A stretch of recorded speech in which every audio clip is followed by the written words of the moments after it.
At 2:17 p.m. Hawaii time, a silent pulse raced down the fiber, and then everything went dark. The severed submarine cable lay sparking on the cliff, surrounded by engineers and U.S. Marshals, as a Navy helicopter thundered overhead. This industrial blight is dragging down our property values. That eyesore is a fiber optic cable carrying internet to millions.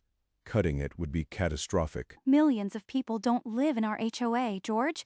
They're not our problem. She called for a vote to remove the cable within the week. The HOA board, intimidated by Catherine's wealth and connections, raised their hands one by one. Then it's settled. By this time next month, our view will be pristine again. They have no idea what they've just done. 23 days later, the first reports of a mysterious Pacific internet outage began to surface. The next morning, a flatbed truck carrying heavy cutting equipment rolled into the coastal landing station. This the ugly black cable we're supposed to remove. Don't talk about it. Just do it. I want this eyesore gone by noon. George saw the truck from his study window and bolted out the door, his coffee mug crashing to the floor. You can't cut that. It's a critical infrastructure cable. I am the landowner, and I am ordering you to stop. Your opinion doesn't matter, George. The HOA voted. Cut it. Mike lowered the angle grinder, its blade screaming as it bit into the armored fiber. We just lost the entire Pacific leg.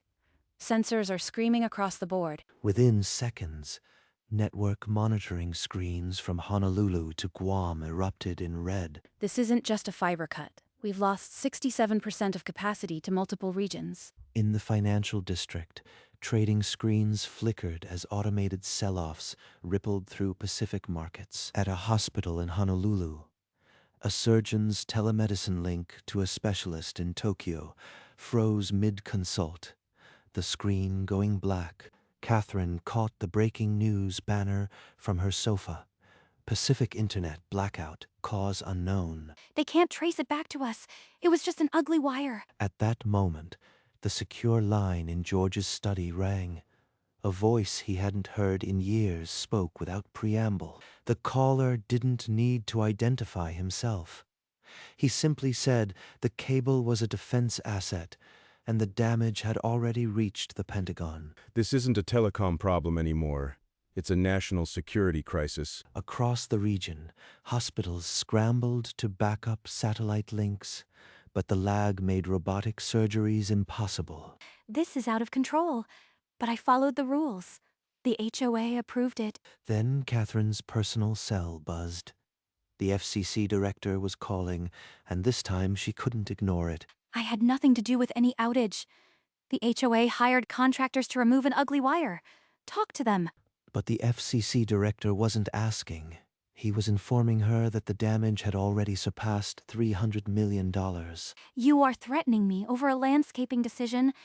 The HOA bylaws protect aesthetic standards. Then the director mentioned the Defense Department would be in touch, and Catherine's blood ran cold. At the cable landing station, George found Rachel Kim surrounded by diagnostic screens, her expression grim. How much of this cable was military? Rachel, I got a call from an old friend at the Pentagon. 17% of bandwidth was classified defense traffic. Pacific Fleet communications ran through here. She just severed the military's strategic link to the Pacific. This is beyond property damage. Back at her house, Catherine's phone buzzed again. The caller ID, Department of Homeland Security. They can't prove I knew what it was. It was just a vote. Just a vote. By sunrise, 3 satellite vans lined Catherine's street, their dishes already aimed skyward. Mrs. Whitford, did your HOA intentionally sever a trans-Pacific fiber cable? No comment. You are trespassing. Get off my property, or I'm calling the police. People in Hawaii can't call 911 right now. Do you feel any responsibility? They're twisting this into a national crisis. I followed the rules. George, meanwhile, gave a single statement to a local reporter. The cable was a national security asset. By 2 p.m., number who cut the cable trended nationally, and Catherine's name began appearing in comment threads. Catherine stormed into George's kitchen that evening, jabbing a finger at him. You fed them my name. This is all your fault. I'll sue you for defamation. Mrs. Whitford, we need to discuss the unauthorized severance of a defense-critical cable. At the Pentagon, Admiral Jameson read the initial damage assessment. The severed cable had silenced 3 Pacific Fleet communication channels. This wasn't a random act of vandalism. Someone deliberately destroyed a defense asset. Get me George Carter. The call connected within seconds. Jameson skipped pleasantries. George, that cable carried more than internet. It handled our submarine fleet's tactical data. You know what that means. I told them not to cut it, but I am just the landowner, David. They've made this a federal case already. You are not just a landowner. The committee needs to hear from someone with authority. Someone who commanded the fleet. He wants me to testify, to step back into that world. The last time I wore that uniform was my retirement ceremony. Jameson waited, then spoke with the measured calm of a man who doesn't repeat himself. The DoD is opening a formal investigation. Your testimony could determine whether this is criminal negligence or sabotage. George stared at the framed flag on his study wall, the one from his old command. The investigation was now inevitable. The HOA board called an emergency meeting that night, the room thick with panic. My business lost $50,000 today because our payment system crashed. You said this was just a cleanup. I am getting death threats on Facebook. They're calling us traitors. Fix this, Catherine. The vote was legal. We followed every bylaw. This is all George's fault for hosting that thing without disclosure. We're talking to our lawyers. If this goes criminal, we're not going down with you. Catherine's face went white. She'd never heard defiance from people she'd bought with flattery and wine. You convinced us it was just an ugly wire, not a national security cable. We want your resignation. You think resigning will save you? We're all in this. The HOA approved the work order. But they were already gathering their things, refusing to meet her eyes. She was on her own now. I need a lawyer. A real one. Not the HOA's attorney. Someone who can fight the federal government. The telecom's legal team worked through the night, preparing a $400 million civil claim against Catherine Whitford and the HOA board. By noon, a courier delivered the thick legal bundle to Catherine's door, its cover sheet stamped with a federal case number. 400 million? They can't be serious. This is a malicious shakedown. George was invited to an emergency session at the telecom's headquarters. The board needed his insight on the cable's defense significance. He didn't state his rank, but his command of the subject left no doubt he'd once operated at the highest levels. They didn't need my background, Rachel. They just needed the truth about what that cable protects. Catherine's new attorney told her the telecom had video evidence of her directing the cut. A settlement was unlikely. Even if I win, the legal bills alone will wipe out everything. The house, the cars, all of it. The telecom also filed an injunction to ensure unimpeded repair of the cable, citing ongoing risks to national security. That evening, George opened his closet and saw the folded dress uniform. The decision was nearly made. At dawn, 3 black SUVs pulled into Catherine's driveway, and U.S. Marshals in tactical vests fanned out around the property. Catherine Whitford, you are served with a federal subpoena and a warrant to seize all records related to the HOA vote. This is absurd. I am a private citizen. You can't just barge in here without my lawyer present. Inside the envelope was a formal notice from the Department of Defense classifying the severed asset as critical national infrastructure. National infrastructure? That's not just a lawsuit. That's a federal crime. Across the street, George watched the scene unfold from his kitchen window, a cup of coffee in hand. She has no idea that the worst is yet to come. The marshals began boxing up HOA meeting minutes, emails, and the contractor's invoice, each piece now evidence. Do not leave the jurisdiction. This is a criminal investigation now. We'll be in touch. As the SUVs pulled away, George turned from the window. The raid had been quiet, but its echo would be deafening. An hour later, a Navy sedan pulled into George's driveway. Admiral Jameson stepped out in civilian clothes, his bearing unmistakable. George, I wanted to see you in person. This situation has escalated faster than we anticipated. I've been keeping the telecom board informed. They understand the defense implications now. Jameson gestured toward the study wall, where George's old command photo hung beside the Vice Admiral flag. The committee needs you, George, not as a landowner, but as Vice Admiral Carter. He's asking me to put on that uniform again, to testify as a 4-star officer. David, I am retired. My rank was a courtesy. I don't have command authority anymore. You have something more valuable than authority. You have credibility. The hearing could shift public perception. They spoke for another hour, Jameson reminding George of his oath and the fleet that still revered him. If the committee calls me, I'll answer.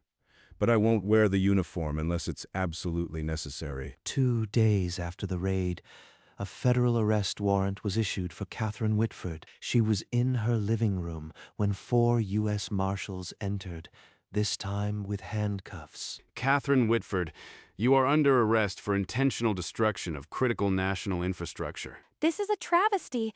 I am a private citizen. My lawyer will have your badges for false arrest. They cuffed her and led her outside, where a swarm of cameras and reporters had already gathered. Her mugshot surfaced online within the hour, pale, stunned, and already immortalized. They're treating me like a terrorist, all because of one stupid cable. Jenna Vance, live from the federal courthouse.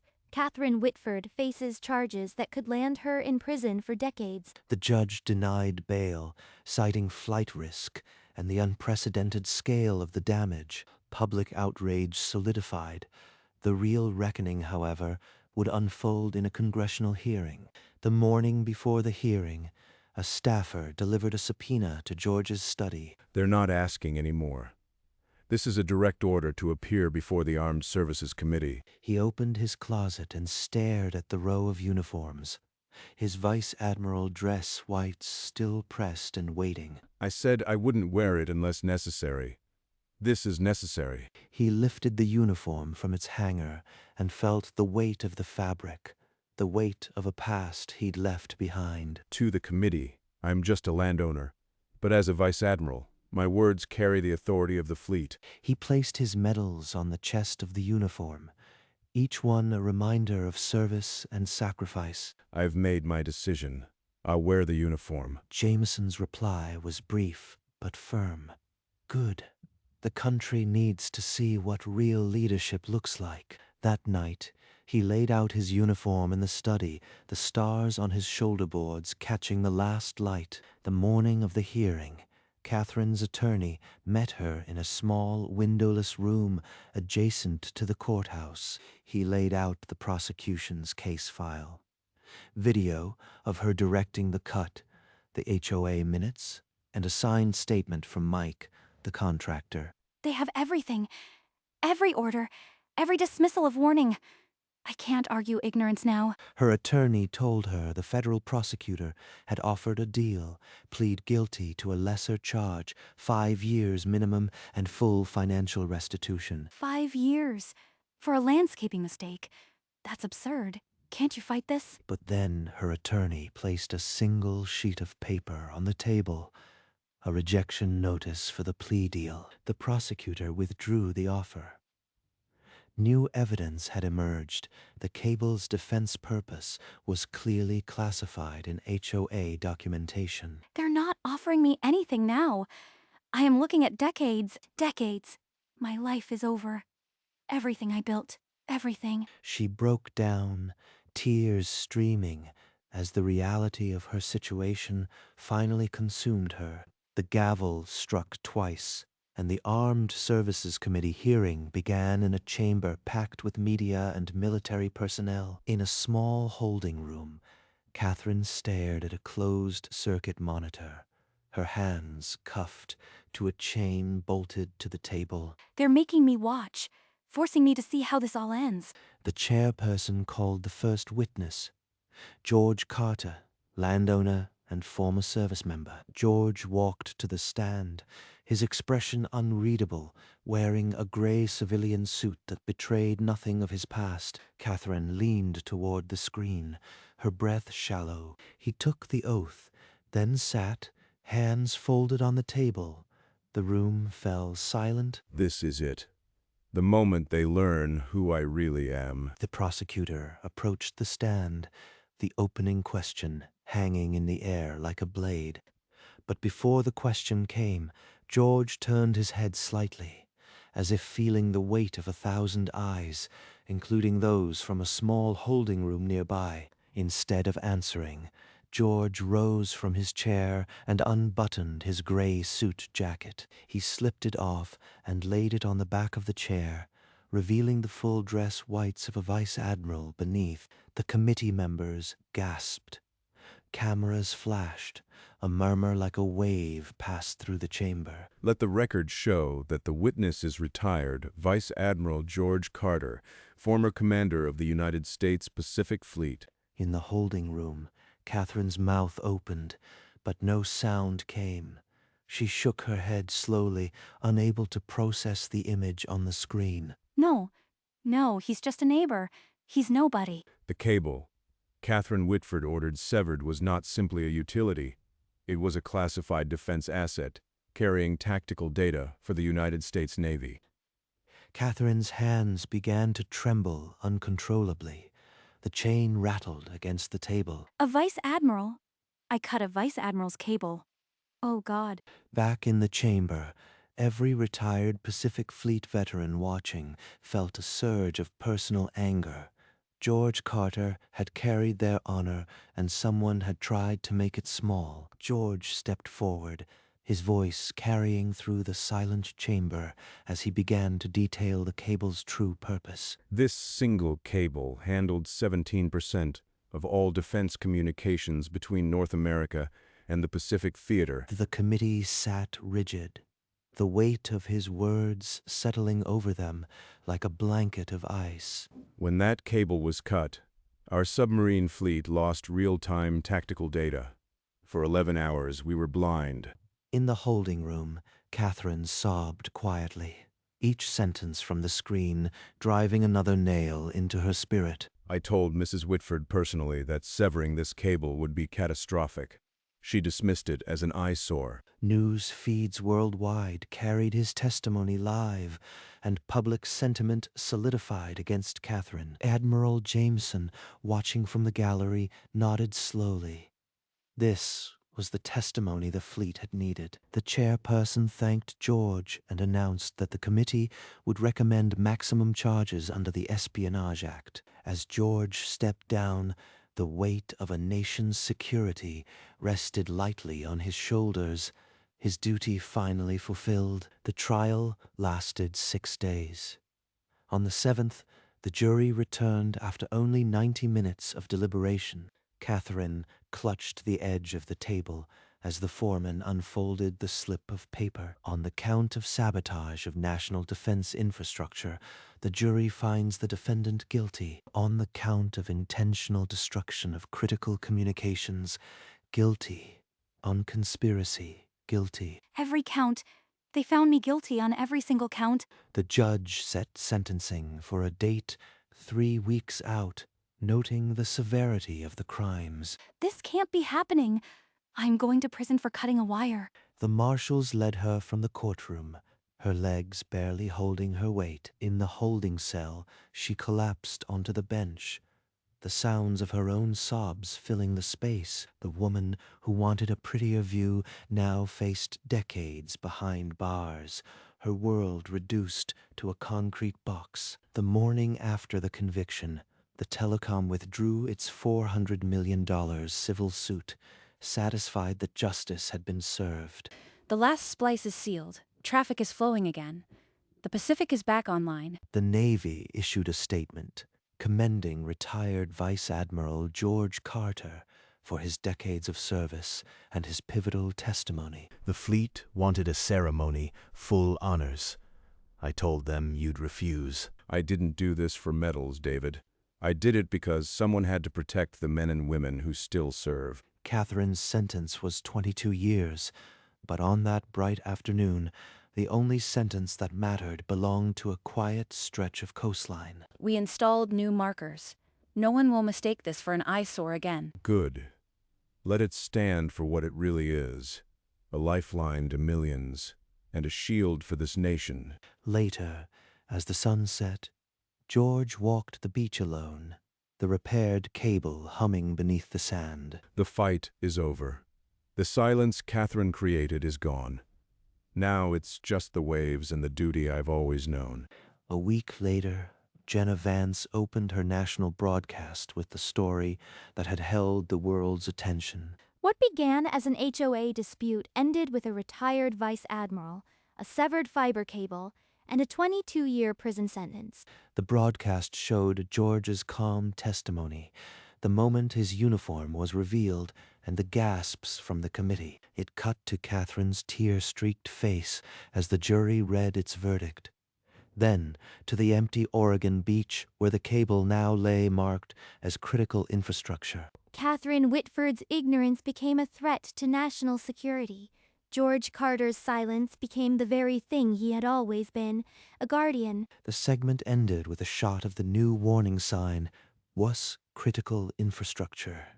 Tampering a federal offense." From the studio to millions of viewers, the message was clear: no HOA rulebook can override national security. The broadcast closed with an image of George walking his shoreline, the sea behind him, the cable humming at his feet. And in the end, Catherine Whitford learned that an eyesore can be a lifeline, and a retired hero is never truly off duty. The screen went to black, leaving the nation with the quiet image of a man who had once commanded a fleet, now guarding a single cable. The news cycle moved on, but George stayed exactly where he belonged. Each morning he walked the same shoreline, the repaired cable now a familiar companion. The warning signs stood stark against the sea, to him merely markers of a promise kept. Catherine thought she was cutting an eyesore. She never understood it was a lifeline. The Pacific stretched on, indifferent to human mistakes, its waves erasing the footsteps behind him. My command is over. This is my post now. He paused where the cable split from the land and disappeared into the water. Duty isn't about rank. It's about standing watch when no one asks you to. The sun climbed higher. George turned toward the house, leaving the cable to do what it was built for. Somewhere beneath the waves, data flowed again, a silent testament to his quiet refusal to let the world go dark. Days passed into weeks, the Pacific glinting under the same sun that had seen empires rise and fall. The waves don't care about courtrooms or headlines. They just keep coming. So do I. No medal ceremony could match the satisfaction of the quiet hum beneath the sand. A pair of seagulls wheeled overhead, their cries the only sound besides the surf. This is enough. A post most never see, but one that matters. Far away in a concrete cell, Catherine Whitford counted days. Here, George Carter counted no days at all. The cable would need no more defending. But George would be there, a sentinel who never needed to speak. The world moved on, its crises shifting, but along this stretch of Oregon coast, a quiet watch continued. For George Carter, this was not a retirement. It was a final posting, and as the sun touched the horizon, the last light found a man who had saved a world simply by refusing to let it be cut away. The last sliver of sun disappeared, and the sky turned a deep violet, then black. A lighthouse began its steady rhythm miles down the coast, its beam cutting across the water. They'll never know what happened here. And that's exactly how it should be. In a world of noise, his silence had been the loudest signal of all. The cable hummed on, indifferent to fame, carrying every heartbeat of the modern Pacific, and George Carter remained, not as a retired admiral, but as something simpler, a guardian. So ends the story of the HOA Karen who cut a wire, never knowing it connected millions, and the man who protected it all along. If this story reminded you that the greatest heroes never seek the spotlight, then share it with someone who needs to remember, and always, always remember, what looks like an eyesore might just be the lifeline that holds us together. Fade to black.